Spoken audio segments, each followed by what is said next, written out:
আসসালামু আলাইকুম। Hello everyone, কেমন আছেন সবাই? আশা করি সবাই ভালো আছেন। আল্লাহর রহমতে আমিও ভালো আছি। তো আমি আজকে গিয়েছিলাম দীপ্তি হোটেলের রান্নাঘরে যেয়ে ওখানে আমার আন্টির একটা চাচাতো ভাই আছে, তার সাথে কথা বললাম। তো আমাকে বলছে কি খাবেন, ঠান্ডা গরম, দই মিষ্টি। তা আমি বললাম যে দই মিষ্টি আমি খাবো না, দই চিড়া খান। আমি বললাম যে না, দই দিয়ে চিড়া আবার কীভাবে খাই। তো বললো যে আমাদের ফরিদপুরে দই চিড়া আলাদা করে বিক্রি হয়, দই চিড়া যে টেস্ট একবার খাইলে নাকি ভুলতেই পারবো না।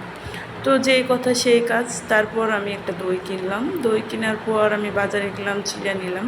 তো এই চিড়াটা কঠিন পাতলা হওয়ার কারণে একটু পানি দিয়ে ধুইলেই নরম হয়ে যায়। যাই হোক, তো আমি ভালোভাবে চিড়াটাকে ধুয়ে বাটিতে করে নিলাম। পাতলা চিড়ার কারণে চিড়াটা ভেঙে যাচ্ছে পানি দেওয়াতে। আর এই তো আমার দই প্রায় খাওয়া শেষ, অল্প একটু দই ছিল, মনে ছিল না।